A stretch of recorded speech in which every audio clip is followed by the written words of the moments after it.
Well, welcome to Poly Ballroom in the beautiful UC Berkeley campus and to the Aspen Institute Project Play Summit 2025 session entitled, How to Keep Boys Playing. Thank you for coming. My name is Derek Van Rheenen with the Berkeley School of Education. I'm a former collegiate and professional athlete, and I've been a faculty member here at Berkeley for over 25 years. I examine the intersections of school and sport and society. And I'm excited to moderate today's panel discussion. And man, what an amazing panel we have today. And I'll introduce each of these accomplished gentlemen in just a moment. Following a brief introduction, I'll moderate panel discussion with the last 15 minutes or so devoted to a Q&A with a microphone in the room. In today's discussion, we'll explore what's happening with boys' sports participation and how it interacts with the larger context of males in our society. To frame the discussion, many boys and men are struggling today in school, at work, and in their families and communities. Consider what's been happening in the last couple of decades. Drug overdose deaths have increased almost sixfold for men since 2001. 15% of young men today say they don't have a close friend, a five-fold increase since 1990. Men are now 4 times more likely than women to die by suicide, but 10% points less likely than women to access mental health care. Fewer men are working, and many of those who are working have seen a big decline in their wages. As the U.S. labor market has been transformed, men make up the majority of the workers in many industries most affected by automation.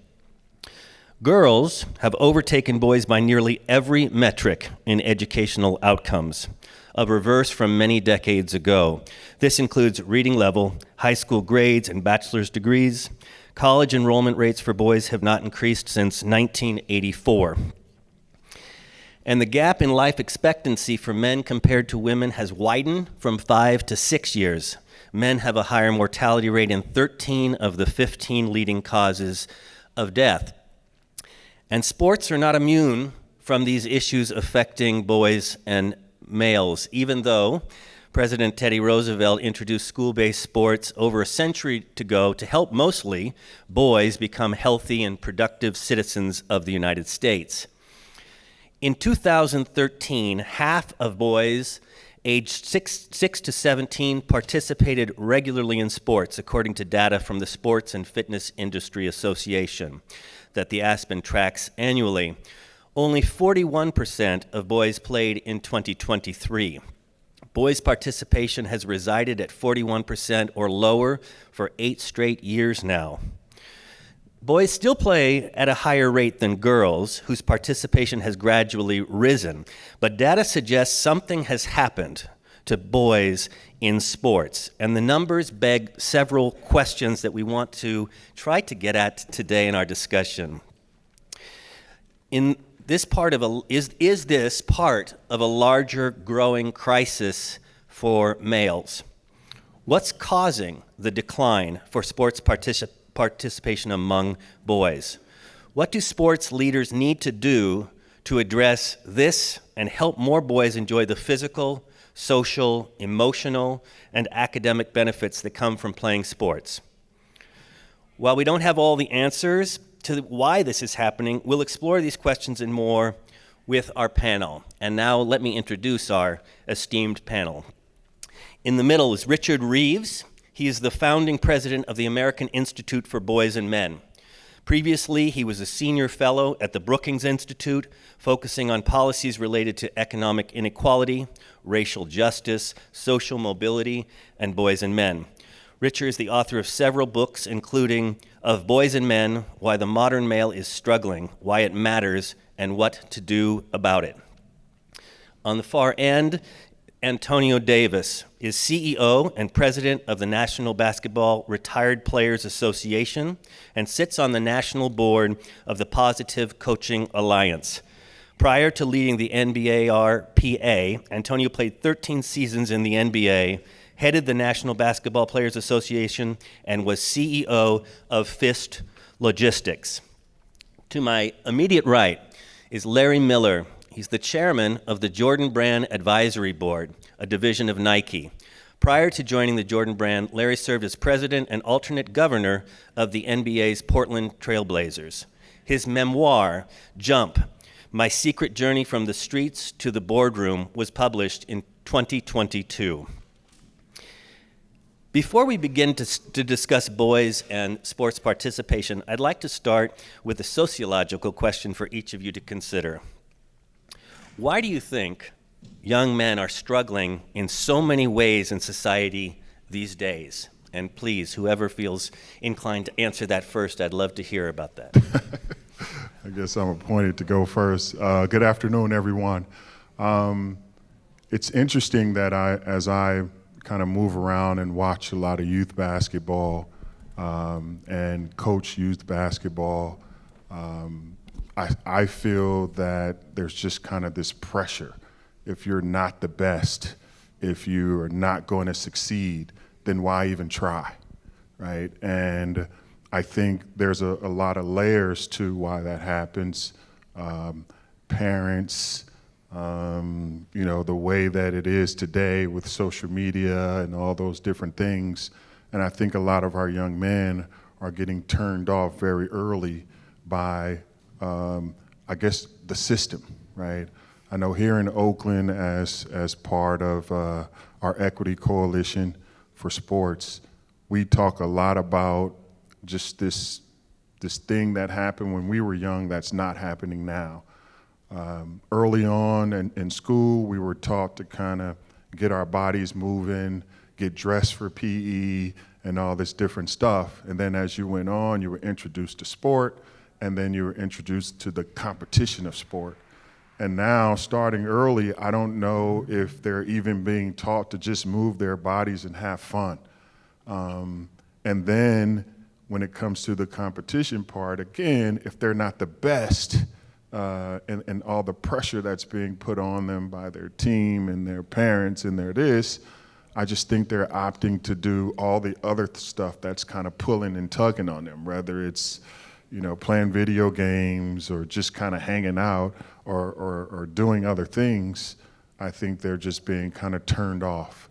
And I feel we just have to get back to the basics of the importance of why sport is, all the other life lessons that you're going to learn from just playing sport and not just focusing on the competition and all the other things that come into play later on. So I'm a big advocate of just like give kids space to kind of move around and move their bodies and learn how to be in shape and to be healthy. And then as we go on, as I did with my kids, introduce them to all kinds of sport and whatever they gravitate towards, because that'll be something that'll be tugging at their heart and not forced into, then I think you will get them to at least play sports, right? And reap all the benefits of that. So with our young men today, I think it's so important for them to feel like they have the ability to decide where they want to play, how they want to play, are they enjoying it, right? And it's not about always winning and losing. It's about all the other things you get from playing sport. Thank you. Thank you. So I love this thing about move your body and have fun, right? It's Project Play, not Project Sports. And I'm speaking as the non-athlete, I guess, on the panel here. I'm from the UK, and I've played almost every sport you can think of really badly. But I had a great time. And then I've kind of finished raising my boys in the US, and I did sort of feel like there was a bit of that lacking for them. I think part of the question is, are we just framing this conversation in a way that's not zero-sum? Right? It's particularly ironic that we're having this conversation about boys today because it's Equal Pay Day today for those who follow the news. And so I think it's an invitation to say, look, there's still more we need to do for women and girls, not least to kind of increase the participation of women and girls. But we also now need to be much more intentional about doing stuff for boys and men. Like, you don't want to close any gender gaps, whether it's in sport or the pay or wages, by crashing the participation or the wages of men. Right? That's not the way to do it. I don't think we should celebrate. That's not the kind of route to gender equality we should celebrate. And I do think that we've got to do a little bit better just balancing those two things out. And I will say this is that it feels to me as if part of the kind of spirit of girls in sport has been exactly that, has been about participation. I'm not saying it's not competitive as well, but I think we've done a better job. It feels to me a better job of saying to girls, just play sports. And I'm not quite sure we've got there with boys yet. I do think it's still this sense of like, play sports unless you suck, which would rule most of us out most of the time. And I just think that sort of spirit of joy that we've injected into the debate about girls' sports, we need to learn a bit from that and inject some of that into boys' sports. But more generally, actually, I think into our whole conversation about boys and men. Thank you. Yeah, I think, when I think about what's happening in the overall society, when we talk about the fact that boys are not playing sports, and every statistic that you named, what's going on with boys in a negative way, I think that all stems from a sense of hopelessness. I think in the communities that we come from, in the black communities, brown communities, I think the sense of hope has kind of dissipated quite a bit. And I think that's why people are not, boys in particular, are saying, hey, there's no reason for me to do this because it's not going to lead to anything anyway. When you think about sports in particular, to me, so one of the things, again, in our community, people saw sports as a way out. Sports was like, if I play sports and I'm good at sports, that can be a way out for me. And I think what happens is as boys kind of advance in sports, so you start out at, AAU and youth ball, and then you're good enough to move on to the next level and the next level. I think as boys kind of realize that I'm not going to be good at that next level. I'm not going to be able to make it to that next level. So why should I do this? Because I'm not going to I'm doing this for the wrong reason, which is to get paid. And once I realize I'm not going to get paid from it, then there's no real reason for me to continue to do it. And I think that's why we're losing a lot of boys along the way, because at a certain point, they say, you know what, I'm doing this and, I'm not going to be able to play professionally. I'm not going to be able to get a college scholarship. So I'm just going to, fall off and try to figure out a different way out. And I think that's what's happening with before, you didn't realize that until you got to the pros. Now, it's like at high school, people are getting paid. You know what I mean? And it's like, hey, I'm here, I'm playing, but I'm not getting paid, and so is. I'm not good enough, so I'm going to go do something else that can allow me to get paid. And I think a lot of what is happening is financially motivated. Thank you very much. Yeah, there are college players right now who are making more money on NIL than a college professor. That I can assure you for sure. Okay, switching to the subject really at hand, Richard, I'd like to begin with you on the next big question, following your work at the American Institute for Boys and Men and the recent brief that's just been published entitled The Quiet Decline of Boys Sports, Why It Matters, and What to Do About It. Really interesting read. And I understand the author is perhaps in the room, so a shout out, if you would, to her. But when it comes to declining sports participation by boys, what do we think is causing the drop? Because there's a lot of hypotheses that are thrown out in that report. Yeah, thank you for that shout out. This is doubly awkward because usually when I'm talking about a brief that we've published, I can just take all the credit for it. But Alana Williams, who's the primary author, is sitting right there. And so in some ways, I sort of feel like we should just... Good job, good job. So I'm just going to say what Alana said in the brief, and she can kind of maybe kind of correct me. But it's something we've been very interested in, talking to the Aspen Institute Project Play for quite a while now. And well, I'm sure we'll get to this around the data. It's actually quite hard to get really good data, as I think Project Play knows. The conclusion that Alana comes to is that across all the different data sources, you can see this kind of decline for boys in sports. It's a different level of decline, 9 points in the data you referred to, or slightly smaller decline in other data sources. And for girls, it looks kind of stable or maybe slightly rising, again, depending on which data source you look at. There are also huge gaps by SES, I think you're seeing here, and by race. So this conversation should in no way, I think, be seen as taking away from those other gaps. Those are bigger, just empirically speaking. So then the question becomes like, why? And some of we've already touched on some of them, which is maybe this competitive pressure, just a sense of you're doing it for the escape or the money rather than for the engagement or the joy. Some of the other factors are around cost, especially for lower income students. That's obviously going to apply to boys and girls. One possibility, and it's hard to show this for sure, but the share of male coaches may be an issue. There's a declining number of male teachers who are coaching. We show that in the brief. That's partly just because there are fewer male teachers. And male teachers do actually make up a very significant proportion of those coaches. So that's a possibility. The other thing we kind of just speculate around is inadvertent consequences of policies like no pass, no play, which are on the books in a lot of states. They're patchily enforced for sure.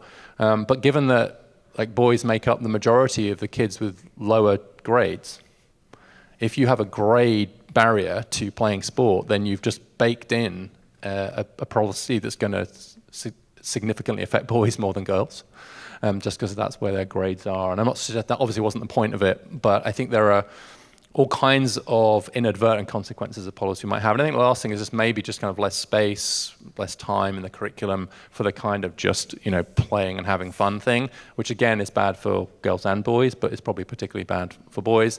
And then last is, let's be honest, some of the alternatives to playing sports are much more attractive today than they were many years ago.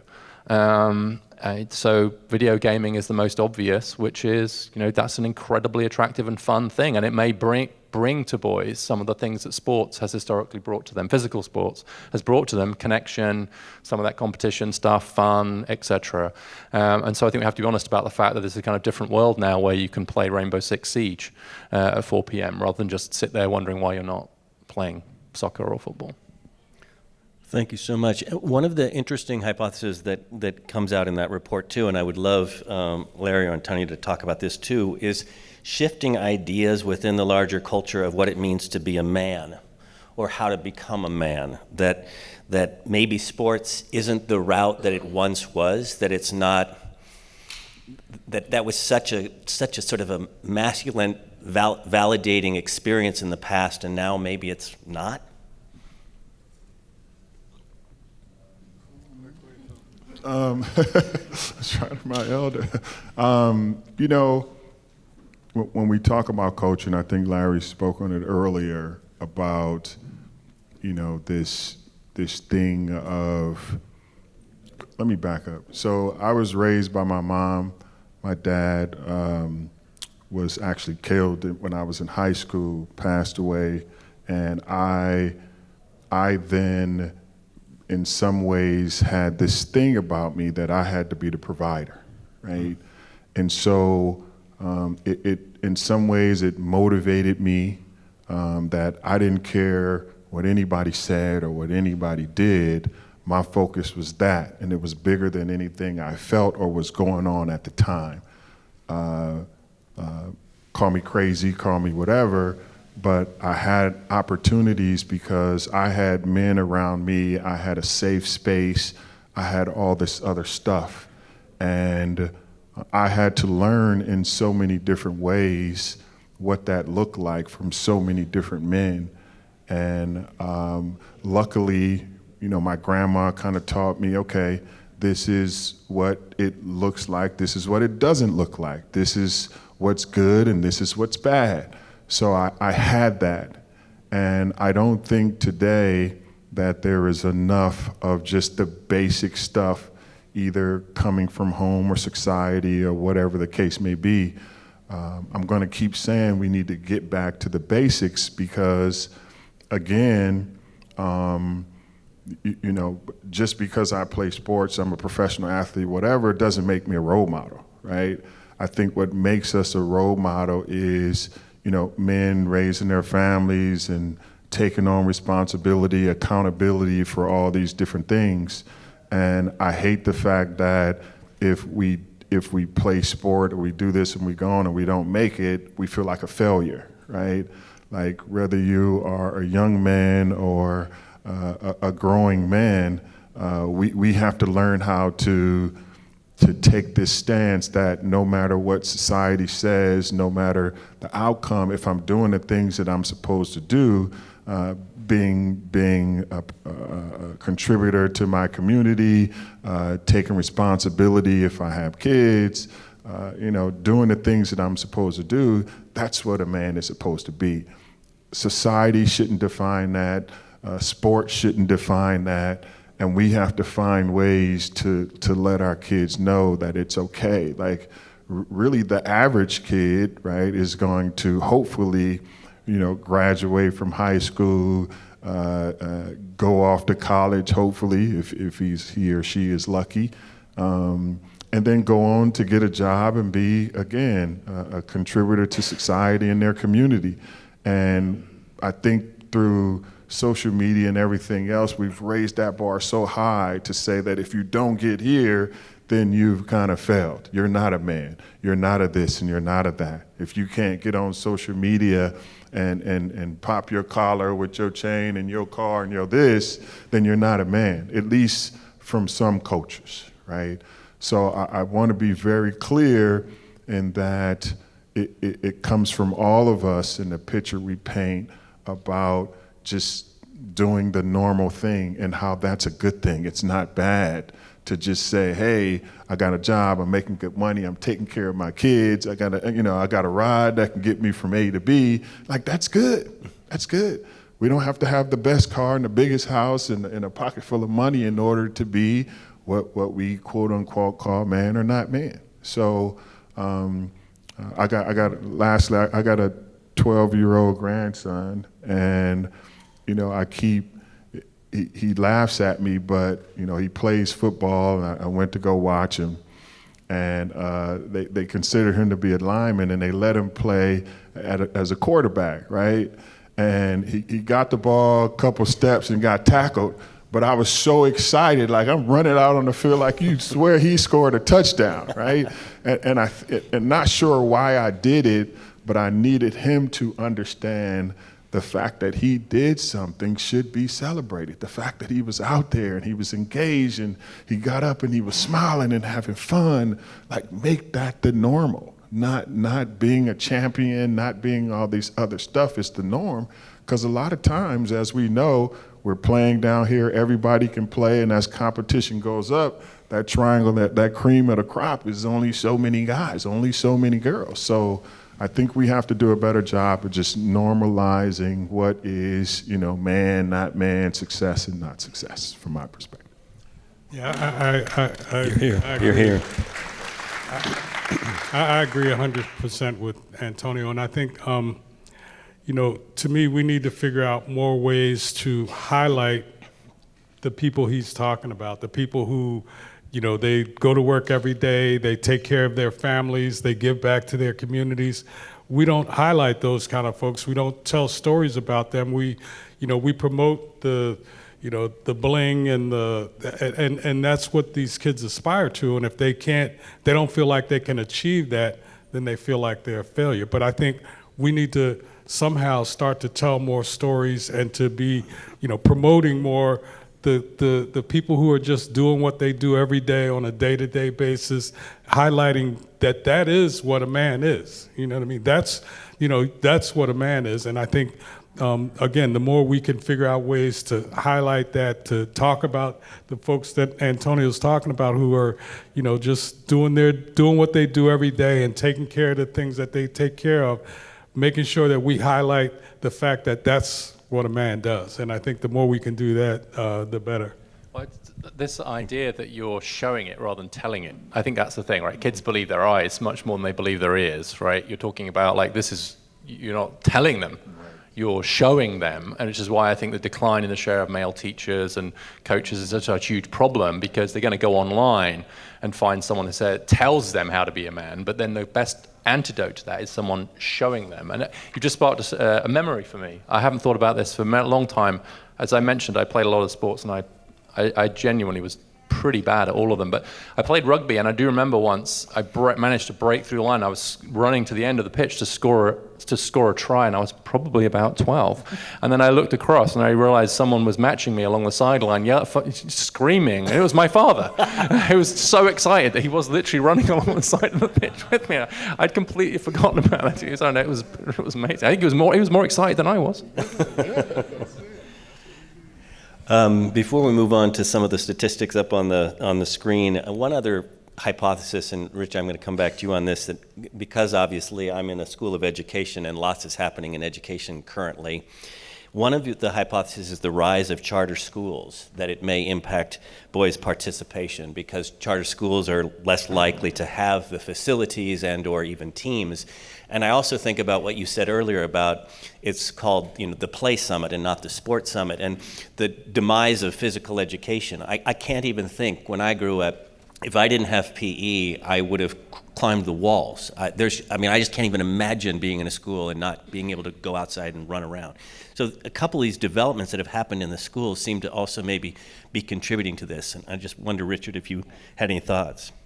Well, when you said the charter school thing, I looked across at Alana to see if we had anything about them in the report, and she shrugged her shoulders to say, we don't know, we need to know more. It was a great research question. But I would say that, I would be reluctant to say it's a particular kind of school. I think it's more like just a philosophy of education, which is that if you move away from the idea that this is an important part. I sometimes think that the education system, for good or ill, has started to treat boys and girls like they're brains on a stick.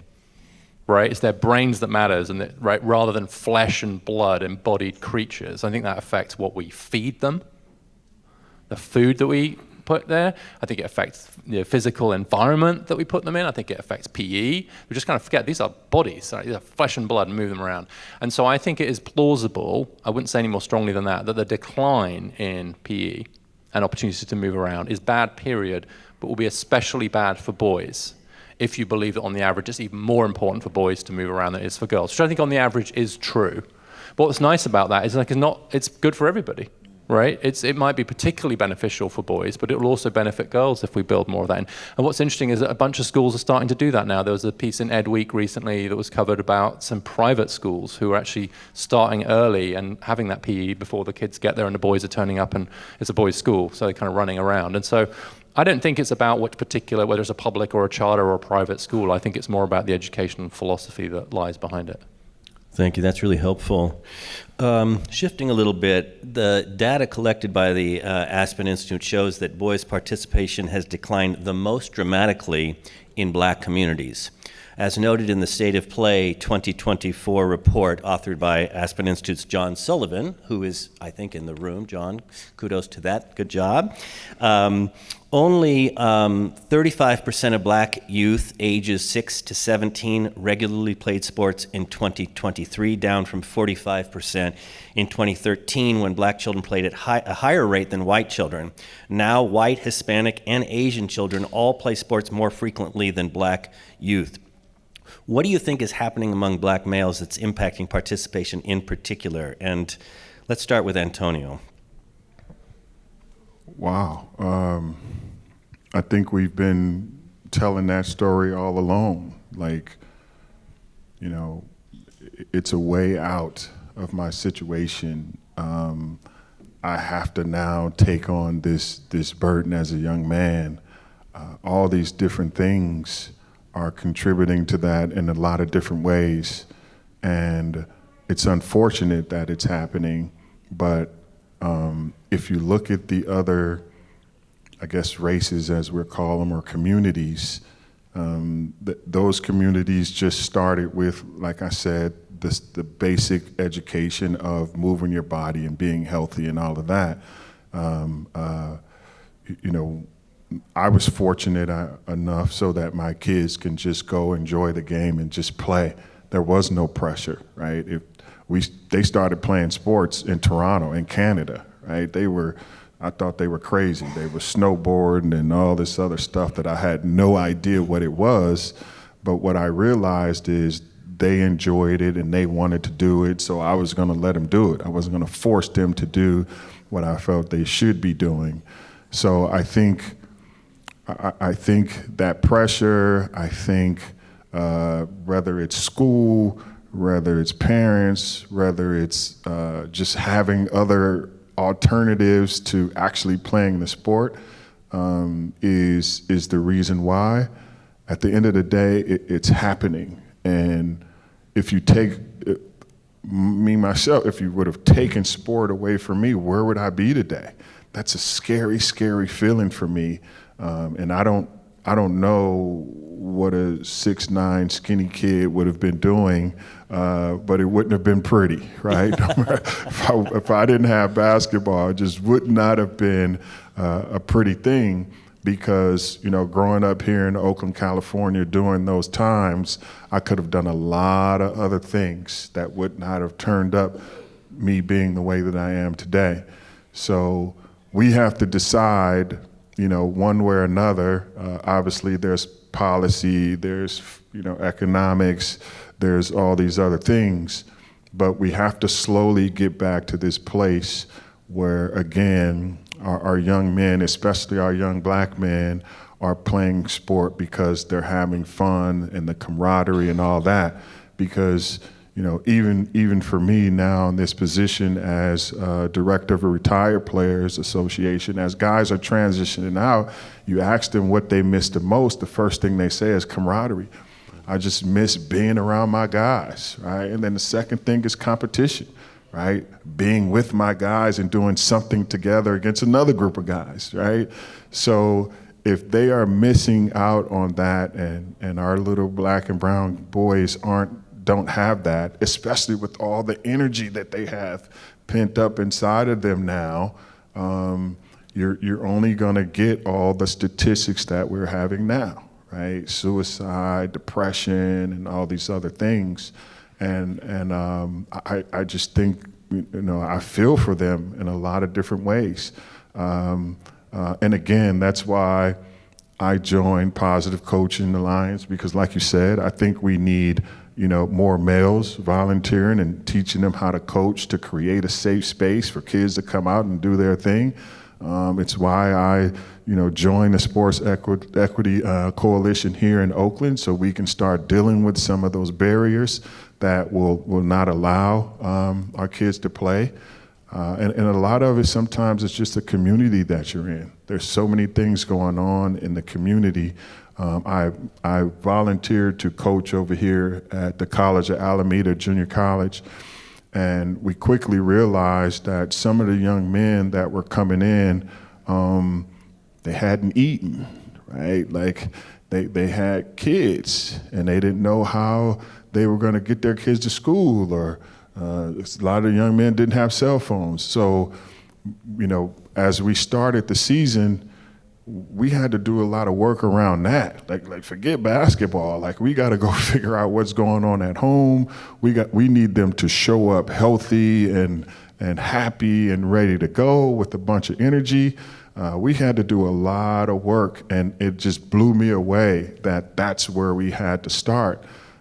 So I can't even imagine what was going on at the high school level or junior high school level now that they're carrying all this weight, and they're expected to be in junior college now with the opportunity to make money. That's just crazy to me, right? So I couldn't stomach that at 2021. I can't imagine a 15, 16, 17-year-old kid having to carry that. So at the end of the day, we just got to do better. We got to do much better. Thank you. Yeah, I would just add again, I go back to the whole idea of the hopelessness that exists in the black communities. And, you know, to me, those statistics, I wouldn't have a problem with those statistics if the college enrollment statistics were going the other direction, right? Then I would be like, okay, sports is declining because people are going to school and people are getting an education, but that's not the case. And so to me, all these statistics point to the fact that there's a hopelessness problem in our communities that we need to figure out, how do we address that? How do we address the fact that, you know, people grow up in these communities with no idea of, you know, how they can advance in their lives? And I think, again, to me, coming back to sports was a vehicle to get out, and that's the way sports was looked at. And I think now fewer and fewer, or I think at an earlier age, young people are realizing, I'm not going to be able to make money playing sports, so I need to figure out something else. And I keep coming back to the financial part of that, but I think that is one of the things that's driving a lot of the decisions that our young people are making, especially in the Black communities. Thank you for that. And we haven't talked about this, but I think one of the areas and another hypothesis is this speeding of specialization so quickly. I mean, I don't know from your guys' perspective, but at least when I was growing up, it was not uncommon to play multiple sports and be in one season, and it's just not happening now. And so I think to your point, Larry, and Antonio as well, young men and women also at this point are starting to decide already at a very early age, I'm not going to be selected and I'm not going to be good enough, so I'm just not going to do anything, or I'm going to figure out a different avenue. Are you finding that all with youth that you're working with as well? I mean, for me, and I talk to a lot of dads who have sons and daughters and what have you, and it's crazy that we're trying so hard not to have them specialize because we feel that if they play different sports before they find basketball, they're going to be better off. If they play soccer, so, the hand-eye coordinating, their footwork and blah, blah, blah. Like, it's almost like you have to create this path for them to be a well-rounded kid mentally, physically, and emotionally, right? There's stuff that you're going to get in football that you may not get in basketball or rugby, which is crazy as I don't even know why that game exists, but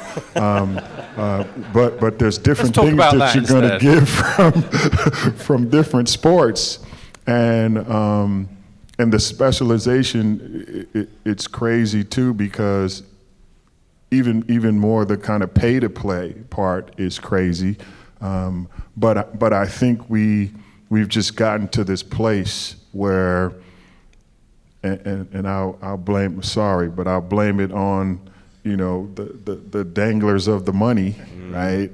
That says if you don't get into this system, then you don't have a chance. And if I can't get into the system and I don't have a chance, then why even try? Why even play?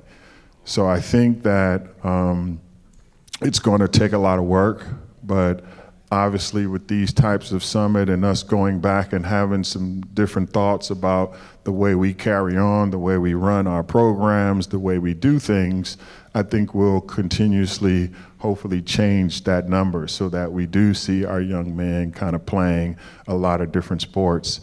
As crazy as it sounds, now here they took away all our professional sports teams, and now you see kind of the Oakland roots coming up. So to see little black boys playing soccer is amazing to me, right?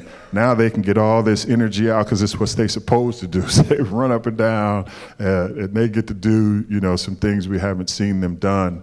So what I'm hoping here is just a shift away from the basketball and the football and all this other stuff, and get into where the real money is, which is golf and tennis and the other things that you could play forever.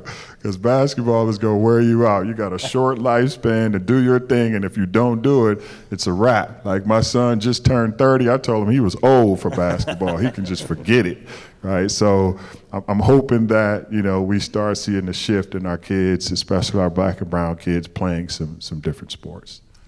I think the other thing to me is we have to figure out how to show these young people the other benefits of playing sports, not just the financial benefits, but what are the other? You learn teamwork, you learn how to work with other people, you connect with other opportunities. I think letting young people know that there are all kinds of opportunities in the world of sports that are not you being a player.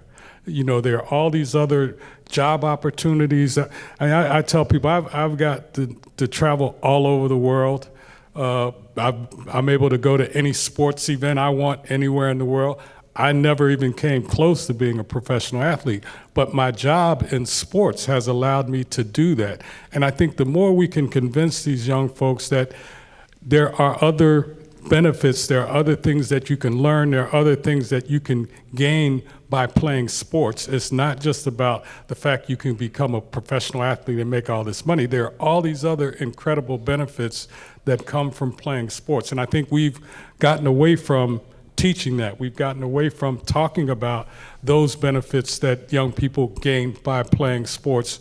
And if we can start talking about that again and start promoting some of those benefits again, I think that can help us maybe to lend the kids getting back involved in sports. Because now, especially again, from our communities, from the black communities, it's about, hey, I'm gonna play sports because that's my way out and I can buy my mom a house and I can do these things. And yes, there's very few of you that'll be able to do that.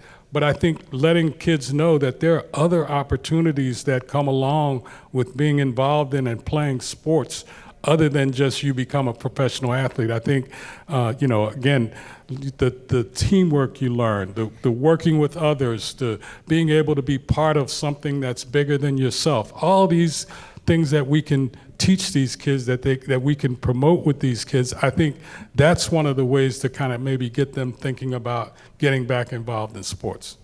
Great point. Can I ask a question? Yeah, please.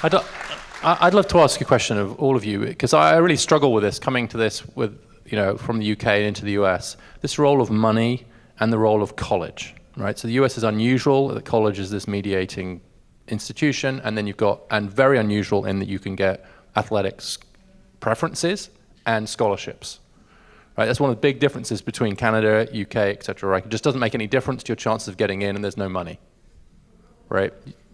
And it's not related to college. And it feels to me as if that kind of has this destructive effect on sport, like weirdly across the whole spectrum, because it gets ruined for the kids who think that they have to play lacrosse to get into Yale, or whatever it is, from these incredibly elite communities. And then it feels like for lower income communities, especially for black boys, it's like, well, this is your escape. This is your way to go to college. This is a way to kind of get out. And so my question would be, would it be better overall if we just didn't have athletic preferences and we didn't have college scholarships for sports at all? I mean, I can imagine the loss that would mean for a lot of people, that would be great if everybody got free college. Yeah. Okay, say more about that. Say more about that. If everybody had. So right now, we have to have it because it's the only way that some people are actually going to get to go to college at all. And so it would require a change in the overall policy, which, of course, you have in those other countries as well. Right, okay. Yeah, I mean, it's different than, if you look in the black community and we bring up all the numbers, the household income difference between other communities, and parents are saying, what's the best way to get my kid an opportunity to go play? And if it is sport, then it is what it is, because when it comes down to it, if they're not smart enough to get an academic scholarship or even to get in, then it's tough. And then again, we're talking about different school systems and all the other things that go on that make it tough as a barrier of entry to college. And a lot of them now is like, well, I'm gonna go to a trade school and do all these other things because again, what mama says, if you're in the house, you either going to school or you working, right? And if you ain't doing one of those, you gotta get out of my house, right? I grew up like that. So I didn't have a choice, like get them grades and get to school or get a job. And unfortunately, that nowadays is kind of a tough thing. But I think if you take the scholarship away, you take away, you talk about hopelessness, then you really take away a lot of hopelessness for our young black and brown boys. Yeah, and I think it's a really interesting question, Richard, because in a lot of ways, very different, as you know, than really anywhere else in the world, certainly in Europe, Western Europe, that in the United States, it's been a farm system, in particular in football. It's been the farm system for the NFL. So it's a process by which that's where you will go if you want to be seen by scouts. And because I've been at Berkeley for as long as I have, it also sets up a very difficult situation in terms of the way in which the university values young men, particularly of color. And a statistic which is really damning is that when Proposition 89, yeah, 89 I think it was, the anti-affirmative action was passed. Prior to that going into effect, 1 out of every 10 Berkeley students who was a black male was a student athlete. After that, 1 out of every 3, which meant that as a black young man walking on campus, it would not be unusual for another student to say, hey, what sport do you play? When they might be the very best engineering student on campus. So it's what is the university valuing? And it comes again back to this money when you're making money off of your revenue sport, and it's the only sports, basketball and football, that make money for athletic department coffers. There's a lot of pressure, but it has consequences. Yeah, and I think the fact that now athletes are saying, hey, we want a piece of that money. You know, the college is making all this money, and we're making it for the college. We should get a piece of it. And I think that's what's driving the NIL and the things that are happening right now, is that, you know, the colleges are making all this money, the schools are making all this money. The athletes are now saying, hey, we should get a piece of that.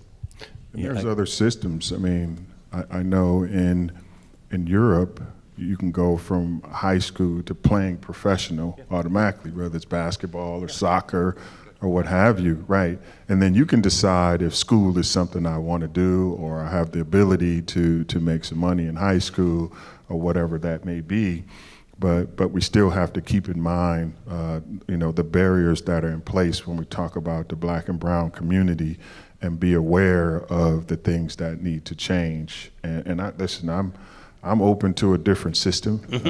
First, I do believe that, you know, the NCAA is making billions of dollars, so I have no problem with our young men and young women getting paid. I love that part. We just have to figure out, as this change is happening, you know, how do we set them up so that once that happens and they're done playing, then there's something else there, right? It's not they're being hit with a big tax bill and they don't know what to do with it because they spent the money, or there's no plan in place now to, you know, if I can't go play professionally, I put some of this money up, and now I want to start a business, or I want to go further my education, or whatever the case may be. So we just have to continue to think, as things are evolving and these decisions are being made, how do we keep putting our black and brown kids in a position where they're going to succeed? That's what I would love to see. Yeah, what I like about this is the honesty about the incentives, right, as it stands. But I do worry that it's very easy for us to say, well, there should be more choice, and it shouldn't be so competitive and all that, which I think all agree with. But then the entire incentive structure around this is driven by a couple of very high dollar sports, especially for men, and the college system. And so I don't have a solution to that, but I think it's kind of, you said like boys playing soccer, but actually, as you just said, like it's football and basketball. And so there's actually, I think Tom Farry made this point, is that actually because of the correct rules around Title IX, there are many fewer male sports, because so many of the spots are taken up by football and basketball, that there isn't soccer or tennis or whatever. And I'm not saying that's either good or bad, but it's true. And so when we talk about this specialization or this problem, well, that's kind of the way that the system's going to keep working. So I worry a little bit that we're almost like wishing for the world as we want it to be rather than the world as it is with the current financial incentives. And I think your point is well taken, because the big threat right now is that Olympic sports will be cut in order to be able to pay the fair wage, and that's pitting young people against one another, just as they've done with Title IX, pitting women against men. Exactly. Yeah. So I would agree. I want to, since our time is somewhat limited, I want Larry to ask you a question, because you've talked in recent years about your remarkable arc of life that you hope will help others. And your book, published in 2022, documents that your arc poignantly. You were involved with gang life for several years as a teenager. At the age of 16, you murdered another teen. What caused you to turn to the streets when you were younger, and how did you find yourself being as successful as you have become? Well, I think when I was and all through elementary school, I was like smart kid, teacher's pet kind of kid, and then as I kind of got towards middle school, which we call junior high school if you're old like me, as I started to get this attraction to the street, I started to get pulled into, like, all the cool guys were in the street and the cool guys were doing the stuff that was in the street, and I got pulled into that and got caught up in it, and in and out of jail for many years of my life. The last time I was incarcerated, I realized that I wanted to change my life, but I didn't know how. I didn't know what it was that I should do different. How do I go from, being this criminal person that I've been all these years to do something different with my life? And the prison I was in at the time, they had a program there where you could take college classes inside the jail, and then you could qualify to actually move into trailers that were outside the jail wall, live in those trailers, and leave and go to school every day and have to be back by 8 o'clock at night. When I heard about that program, I was like, well, maybe this is my way out. Maybe this is the way I can change my life. Maybe it's through education. I started getting involved in taking the classes, qualified to move into that program, got my associate's degree while I was in that program, leaving every day and going back and forth, transferred to a halfway house in North Philadelphia, transferred my credits to Temple University, and got my bachelor's degree in accounting, of all things. As a criminal, I decided to get an accounting degree. Got my bachelor's degree in accounting, started working for Campbell Soup Company, and started to work on getting my MBA. I ended up getting my MBA as well. When I was about to graduate from Temple, there was what was known as the Big 8 accounting firms at the time. And so the idea was, if you're gonna have an accounting degree, you wanna work for one of the Big 8. So I had kind of zeroed in on Arthur Andersen was one of the Big 8, and that's who I wanted to work for. And I ended up going there and spending a whole day interviewing with a number of people during the course of the day. And all day in the back of my mind, I'm thinking, should I share my background with these folks? Because all they knew was that I was a young black man about to graduate with honors from Temple University, and they were interested.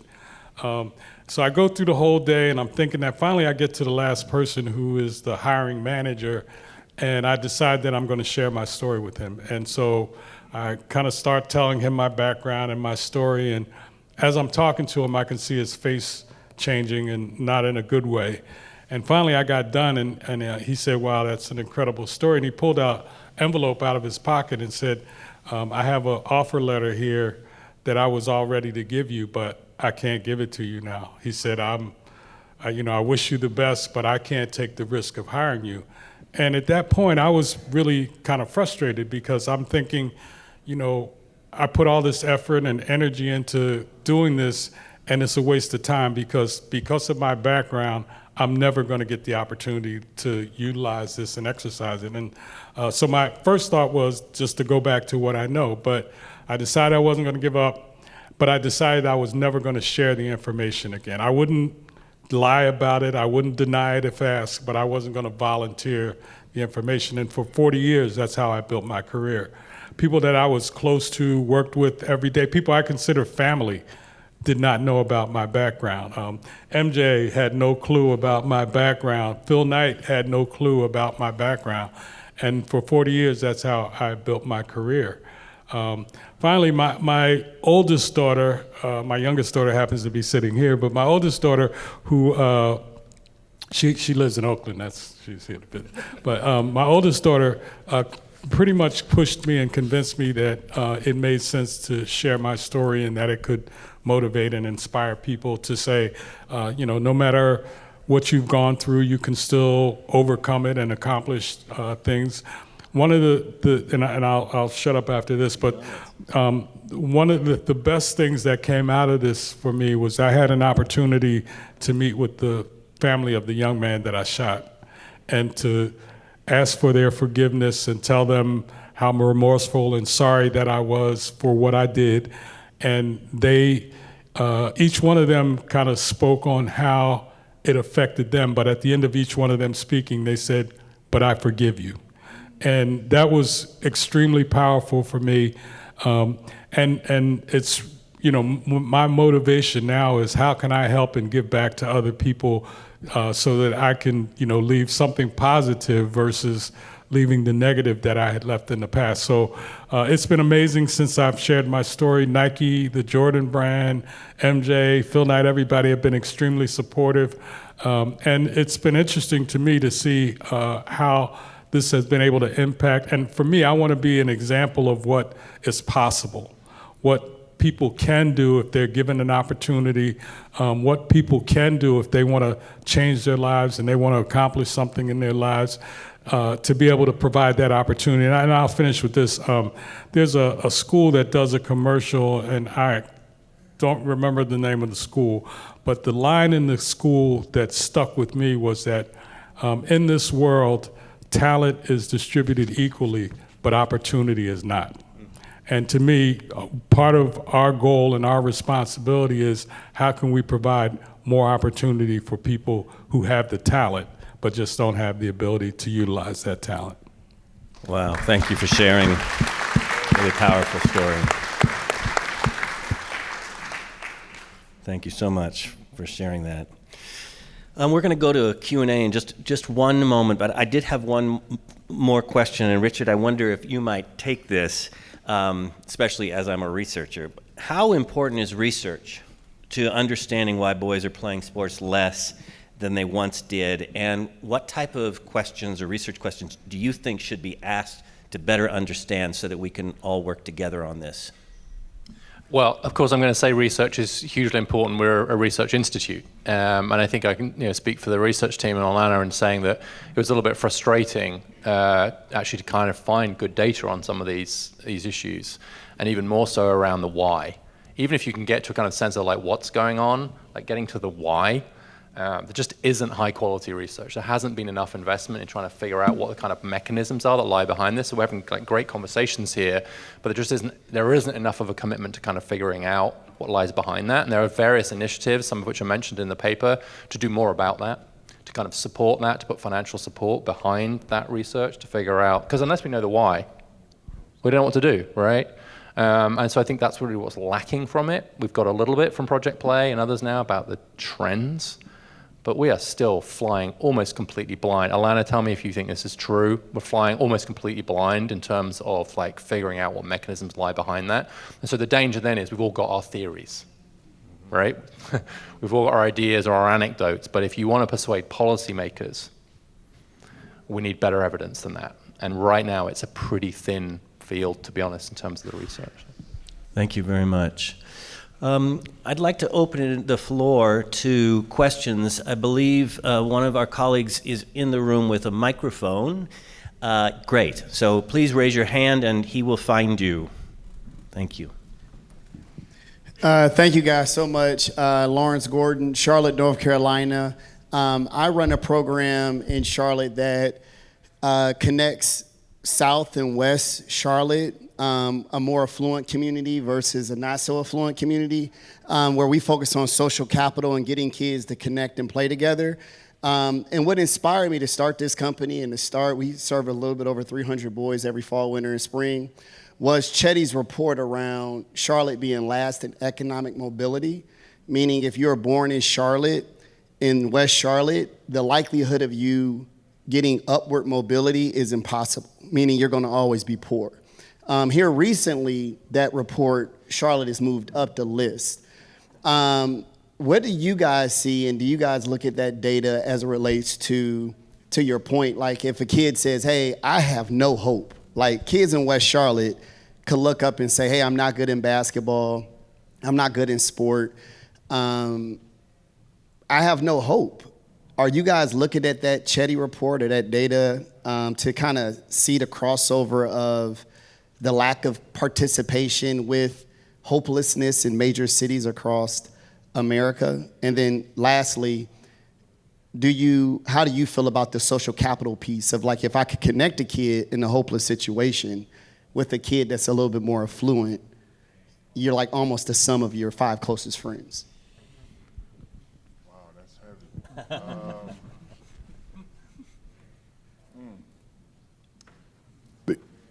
First of all, he coached my son, so I'm a little biased, right?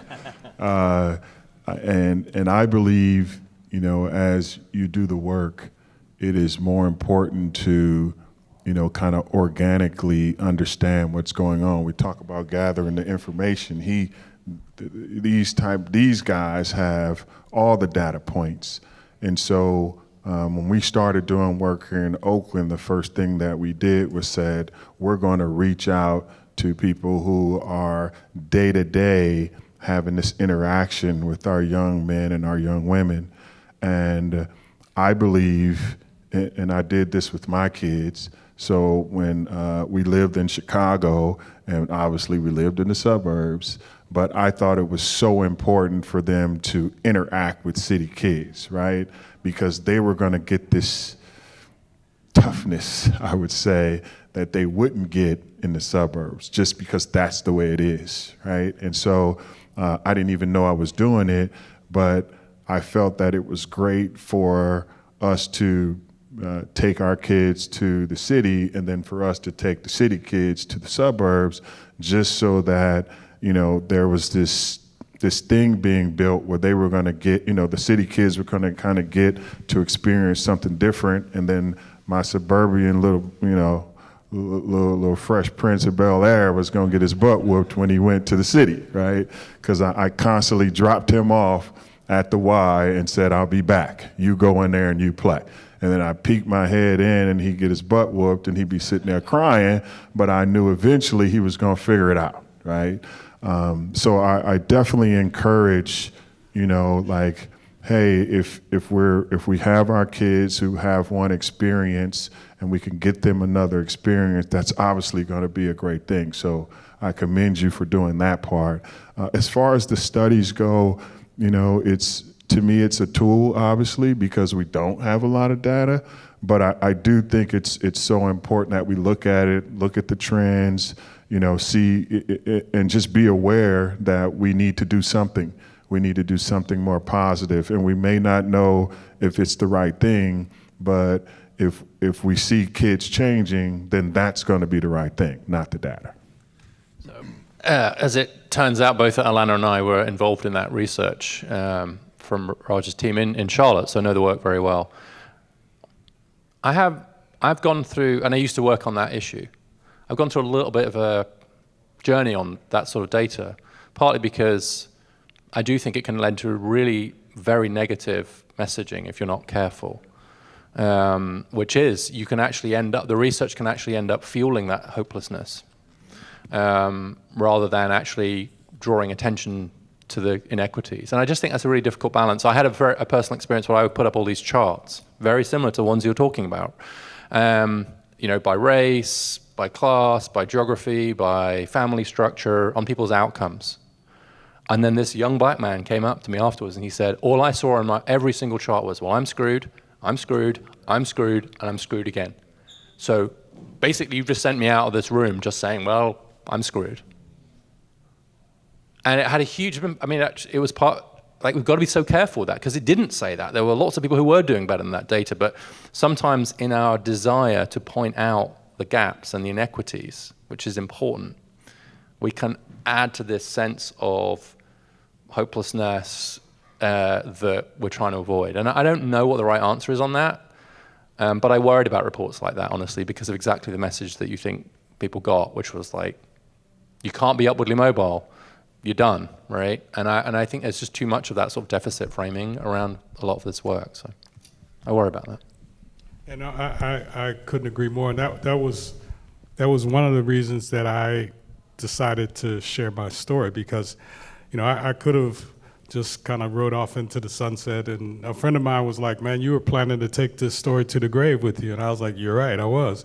But the reason is because I wanted to show that here's an example of someone who was hopeless, who was able to find hope. And maybe that somebody can look at me. I went in, recently I was in a juvenile prison. And I'm sitting there and I'm looking at these young people, and this was in Philadelphia where I grew up, and I'm sitting there and I look at these young people, these 13, 14, 15-year-olds, and I see myself sitting there because I was that kid. But the goal that I have is that those kids can look back at me and see themselves in me and say, hey, even though he was where I am, look where he is now, and maybe I can get there as well. So I think the more we can offset the negative stories with positive stories, I think that can lend itself to, kids starting to say, okay, maybe there is some hope, because I can see somebody who was able, or I can see people who were able to do it, people who were able to change their lives, people who were able to come out of a similar situation to me and be successful. And I think telling those kind of stories and sharing those kind of stories with young people can actually motivate and influence them to away from hopelessness to hope. I think we have some more questions. I know there's a gentleman in the back. There's a couple people here up front. Thank you, guys. My name is Andre Hines. I'm AD at a school in Brooklyn. I appreciate everything you guys have shared today.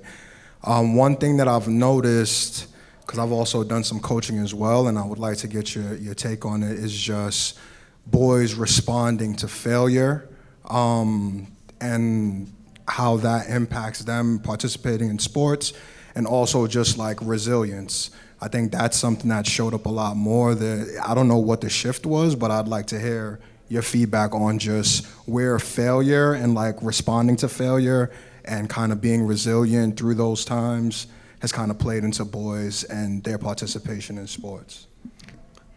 I can speak to this because I've done some research on motivation, achievement and motivation in sport and actually in school as well.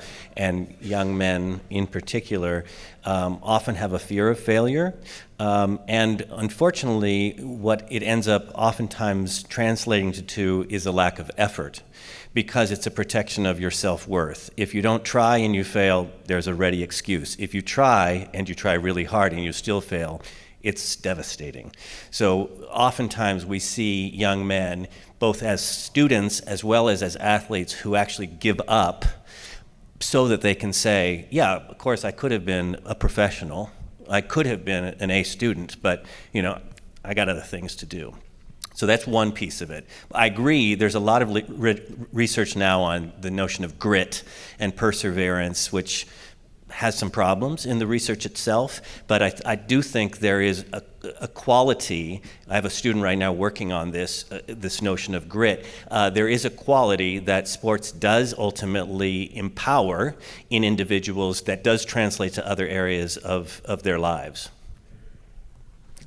Yeah, I would just add, I think we need to figure out how to turn those failures into learning opportunities.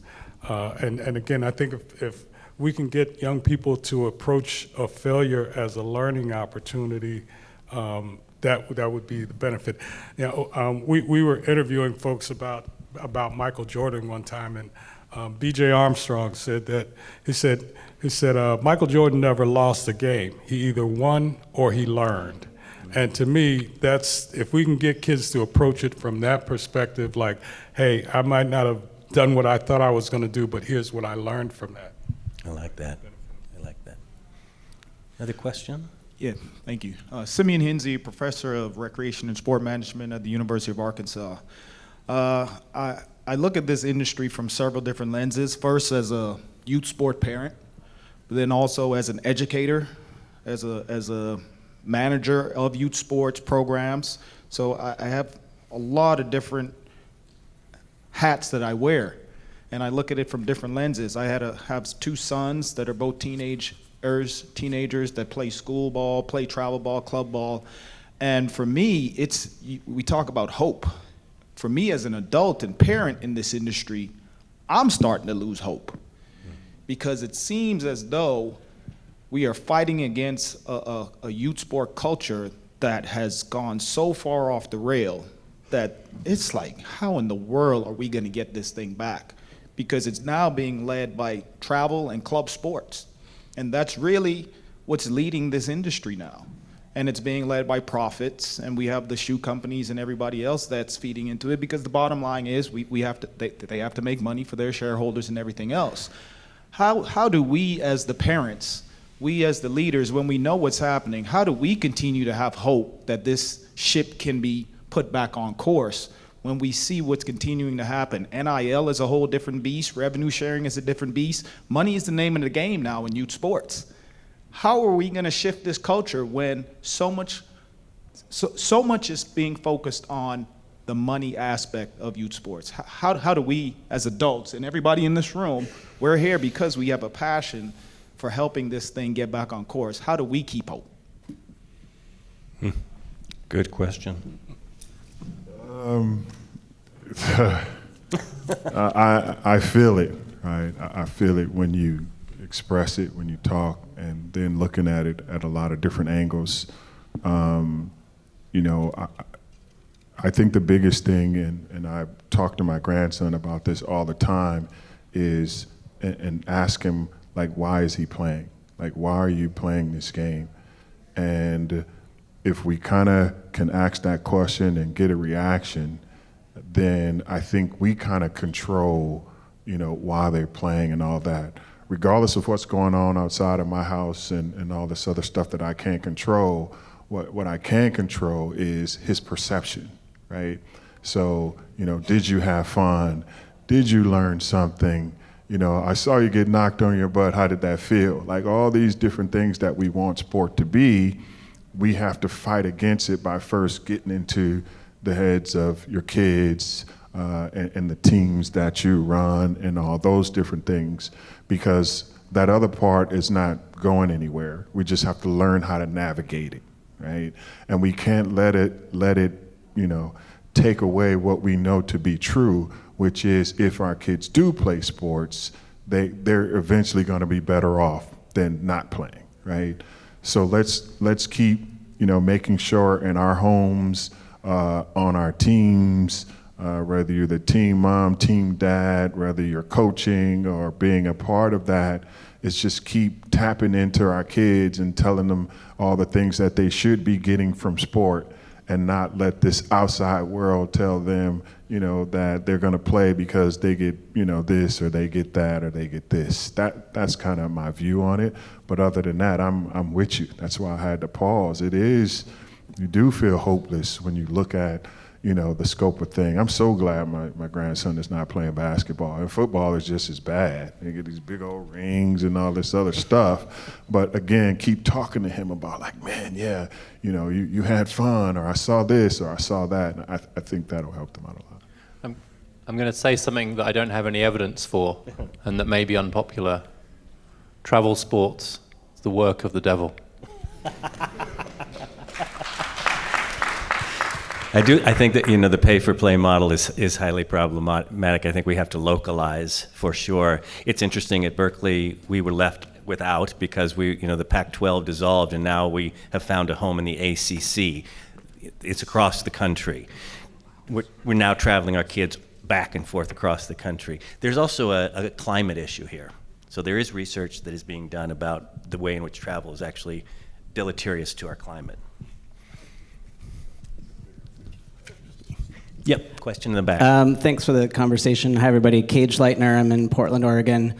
Something that hasn't come up in this conversation at all is just talking about the gender binary and how binary our world is around gender. I'm a transgender person who's been in sport for a long time, so I grew up playing the sport as a girl, being told a lot of things about how I played the sport as a girl: too competitive, too fast, played too hard, la-di-la-di-da-da.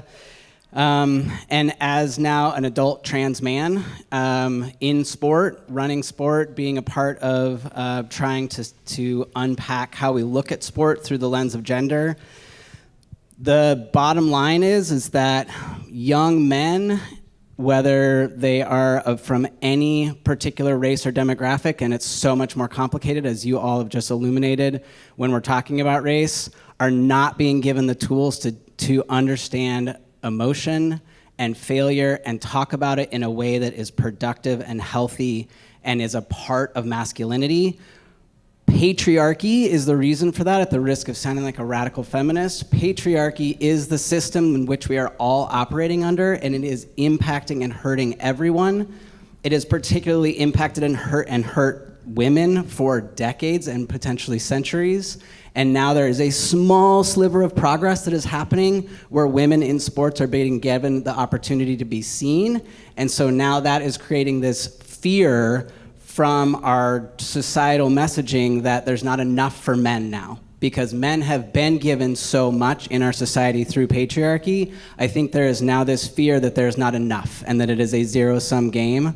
And there needs to be more discussion in sport around men and boys being given the opportunity to show emotion, to be vulnerable. Thank you for sharing your vulnerable story, Antonio, because I think sharing vulnerability, and all of you shared vulnerability, that is a part of creating a new definition of masculinity that is not about weakness, that is not about being unmanly, and that is going to give more and more people the chance to be a gender in all kinds of ways.